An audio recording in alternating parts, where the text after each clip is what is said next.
Praise the lord. అందరికీ దేవుడి నామమున వందనాలు. అందరు బాగున్నారా? ఈరోజు ఉదయకాల సమయంలో దేవుడు స్పష్టంగా మనతో మాట్లాడుతూ ఉన్నాడు. చూద్దాం, దేవునికి మాటలు మనం ధ్యానం చేద్దాం. చూడండి, విలాప వాక్యములు 3వ అధ్యాయం 25వ వచనంలో ఈ రీతిగా రాయబడతా ఉంది. తాను ఆశ్రయించు వారి అందరి ఎడల యెహోవా దయాళుడు. ఎవరైతే యెహోవాని ఆశ్రయిస్తారో, ఎవరైతే దేవుణ్ణి ఆశ్రయిస్తారో వారందరి ఎడల దేవుడు దయాళుడు అనే మాట రాయబడి ఉంది. దయాళుడు అనగా దయ చూపించువాడు. ఈరోజు నువ్వు దేవుని ఆశ్రయిస్తే నీ మీద దేవుడు దయ చూపిస్తాడు. దయ చూపిస్తే దేవుడు నీ పట్ల ఎలాంటి కార్యాలు చేయాలో అలాంటి కార్యాలు చేస్తాడు. దేవుని దయ పొందుకోవడం చాలా ప్రాధాన్యం. ఎప్పుడు మరి దేవుడు దయ చూపిస్తాడు? ఎప్పుడు మన పట్ల గొప్ప కార్యాలు చేస్తాడు అయ్యా అంటే, దేవుణ్ణి నువ్వు ఆశ్రయించగలగాలి, దేవుని దగ్గరకు నువ్వు రాగలగాలి, దేవుణ్ణి నువ్వు ఆనుకోగలగాలి, ఆయన్ని నువ్వు సహాయం కోరగలగాలి. అంటే దేవునికి ప్రార్థన చేయటం, దేవుని మందిరానికి రావటం, దేవుని దగ్గర గోజాడడం ఎప్పుడైతే నువ్వు చేస్తావో అప్పుడు దేవుడు నీకు సహాయం చేస్తాడు. అప్పుడే నీకు దయ చూపించడానికి ఆయన సిద్ధపడుతూ ఉన్నాడు. ఆయన దయాళుడే, కానీ ఎప్పుడు దయ చూపిస్తాడో నువ్వు తెలుసుకోవాలి.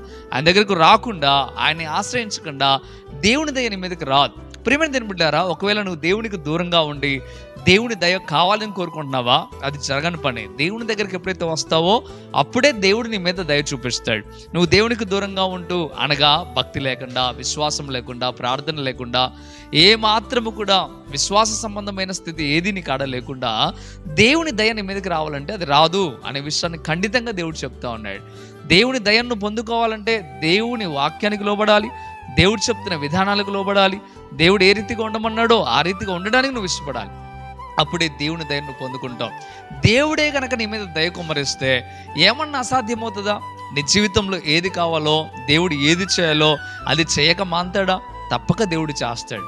ఈరోజు నువ్వు బాధపడుతున్నావు, ఇబ్బంది పడుతున్నావు, నలగొట్టబడుతూ ఉన్నావు. ఎందుకయ్యా అంటే నువ్వు కోరుకున్నది జరగకపోవటం వల్ల, నువ్వు సమస్యల నుండి బయటకు రాకపోవటం వల్ల, ఇబ్బందుల్లో నుండి బయటకు రాకపోవటం వల్ల. కారణం ఏంటంటే దేవుని దయ ఉంటే నువ్వు ఏదైనా సాధించగలవు. దేవుని దయ నీ మీద లేకపోతే నువ్వు ఏమీ సాధించలేవు అనే విషయాన్ని స్పష్టంగా దేవుడు చెప్తా ఉన్నాడు. ఉదయకాల సమయంలో స్పష్టంగా నీతో మాట్లాడే మాట ఒకటే, దేవుని దయను పొందుకోవాలంటే నువ్వు ఆయన్ని ఆశ్రయించాలి. ఒకవేళ దేవుని ఆశ్రయించకుండా దేవుని దయ కావాలని కోరుకోవడం ఒక మూర్ఖత్వమే. అందుకే ఒకసారి ఆలోచించి దేవుని మాటకు లోబడండి.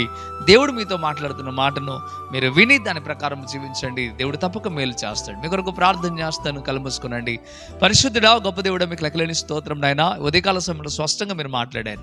మిమ్మల్ని ఎవరైతే ఆశ్రయిస్తారో వారి మీద మీ దయ ఉంటుందని మీరు చెప్తా ఉన్నారు. మీరు దయాళుడు అని చెప్పడం ప్రారంభిస్తూ ఉన్నారు. ప్రభా, మీకు వందనాలు.